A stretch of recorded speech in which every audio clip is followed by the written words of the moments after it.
And it would appear we are live. Not sure how many viewers I will get tonight, seeing as it's 2:20 in the AM. Awfully late or early, however you want to look at it. However, it is story time. And tonight, we have a very special edition. Usually, on Monday nights, I will read Dracula. However, on this Monday night, seeing as it's extra late, well, some of our regular viewers won't be here, so I don't want to penalize them for my being late. Nay, instead, I want to reward those who are here with something special, that being scary stories to tell in the dark.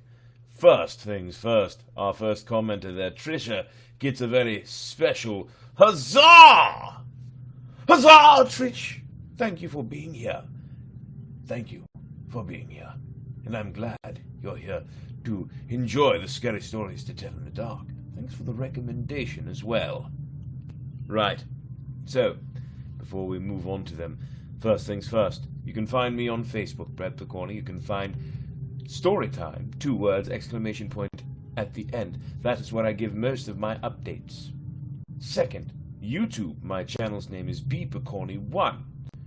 B as in boy, P as in price, O-K-O-R-N-Y, the number 1. Like this video, subscribe to the channel, and make darn well sure that you share this with your friends so that they can enjoy it as well. The more shares I get, the more likes and subscribes, the better, because that means the more I can do this, and I already do it a hell of a lot. So, there's that. And third, don't forget, if you do use Twitch, you can follow me there as well. Brett Doesn't Game, all one word. And I see another who has joined us. Hello, Amber. Huzzah! Wonderful, wonderful, wonderful. Right.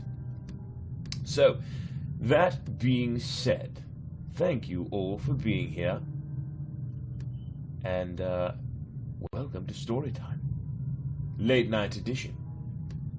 Like I said, we are going to... Yes, I know you're here, Amber. You're here for some scary stories that are being told in the dark. And we're about to begin. Now, I'm only going to read 2 of them, so this will be a rather short story time. I'm going to read the 2 that really stood most out to me in those books, the ones I remember more than any other. Those being The Appointment and The Big Toe. Now, I'm not showing you, I can't show you pictures, but what I can do is share the links to these stories as I read them in the comments so that you, too, can read them along with me. So here they come. Here's the first one I'm reading, The Big Toe. Hey, music, why'd you stop? Let's get you go. There we go. I'll turn it up a little bit. Alright, so there we are. Scary music. But here we go. The first of the stories, The Big Toe. From Scary Stories to Tell in the Dark. Little background. The Big Toe is a scary story for kids about a young boy who unearths a mysterious toe in his garden. And it is based on a classic American folk tale and is sometimes known as the hairy toe or the skinny toe. A version of this story appeared in Scary Stories to Tell in the Dark, and that is what you're about to read with me. If you follow along with the link I just posted, then you will be able to see all the scary, creepy images as well. Here we are, The Big Toe. One day, a boy was digging in his garden when he saw a big toe sticking out of the ground. He tried to pick it up, but it was stuck. It wouldn't budge, so he pulled as hard as he could and came off in his hands. Then he heard something groan and scamper away. The boy took the big toe into the kitchen and showed it to his mum. "It looks nice piece of meat," she said. "I'll put it in the soup and we'll have it for dinner." It's kind of gross if you ask me. Eating a big toe for dinner. Regardless. That night at the dinner table, the boy's father scooped the big toe out of the soup and chopped it up into 3 pieces. The father, the mother, and the boy each ate a piece. Then they did the dishes, and when it got dark, they went to bed. The boy fell asleep almost at once, but in the middle of the night he was rudely awakened by a strange sound. He listened closely. It sounded like there was a voice coming from outside his window, and it was calling to him. "Where's my big toe?" it groaned. When the boy heard that, he got very scared, but he thought, "It doesn't know where I am. It will never find me." Then he heard the voice once more, only now it was closer. "Where is my big toe?" it groaned. The boy pulled the blankets over his head and closed his eyes. "I'll go to sleep," he thought. "When I wake up, it'll be gone." But soon he heard the back door open, and again he heard the voice. "Where is my big toe?" it groaned. Oh, it groaned. There's some people watching. Look at that. Very nice. Then the boy heard footsteps move through the kitchen, into the dining room, into the living room, into the front hall. They slowly climbed the stairs. Closer and closer they came. Soon they were in the upstairs hall. Now they were outside his door. "Where is my big toe?" the voice groaned. The boy watched in horror as his bedroom door opened. Shaking with fear, he threw his bedclothes over his head and listened as the footsteps slowly moved through the dark toward his bed. When they stopped, "Where is my big toe?" the voice groaned. "You've got it!" Now, something you should know. The big toe has an alternate ending. And when the boy hears the voice calling for its toe, he finds a strange-looking creature up inside the chimney, and the boy is so frightened he can't move. He just stands there and stares at it. So here is the alternate ending. Finally, he asks, "What you got such big eyes for?" The creature answers, "To look you through and through." "What you got such big claws for?" "To scratch up your grave." "What you got such a big mouth for?" "To swallow you whole."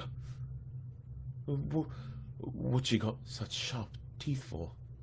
"To chomp your bones."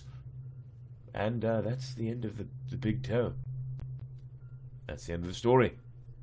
Now, I remember it wasn't really one of my favorites, but it is one of the ones that stood out to me for some reason. So that is the big toe. And I will be reading one more scary story for you.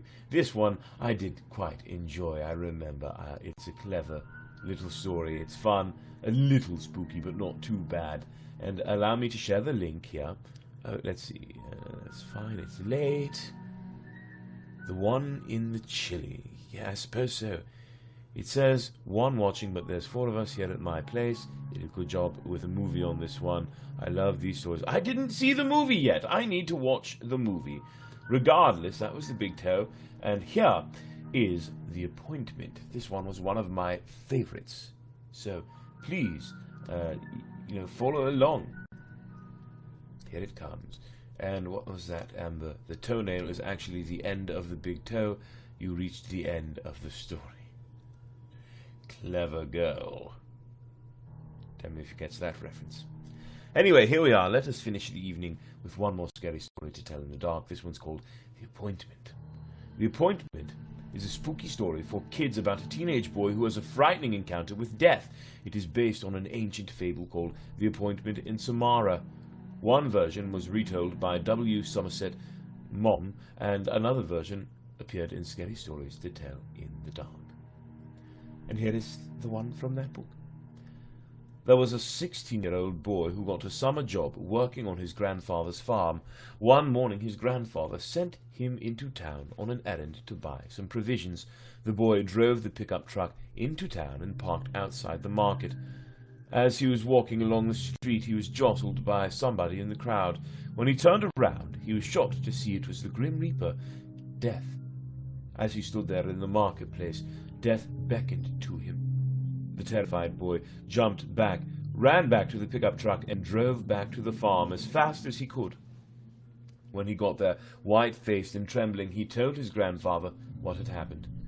"Let me take the truck," he begged. "I'll go to the city and hide. Death will never be able to find me there. It's the only way to avoid my fate." His grandfather told him he could have the truck, and the boy floored the accelerator and tore off at high speed. After he left, the grandfather went into town looking for Death. Eventually, he found the Grim Reaper standing in the crowded marketplace. The grandfather walked right up to Death and asked, "Why did you frighten my grandson when you saw him this morning? He's just a boy, only 16 years of age. He's too young to die." "I'm sorry about that," said Death. "I did not mean to beckon to him. I was just startled. You see, I was very surprised to see him here in the marketplace. I have an appointment with him this afternoon in the city." Ooh, spooky. And that is the appointment, everyone. I hope you enjoyed it. And I hope you've enjoyed Storytime. I know, such a short one tonight.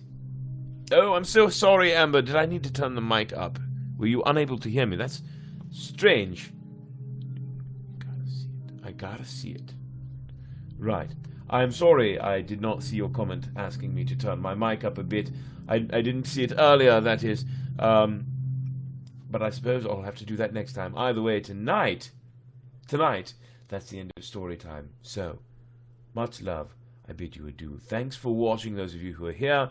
Some more huzzahs. So, Trish, huzzah! And Amber, huzzah! And all those with Amber, you get a huzzah, huzzah, huzzah! So, thank you again for watching.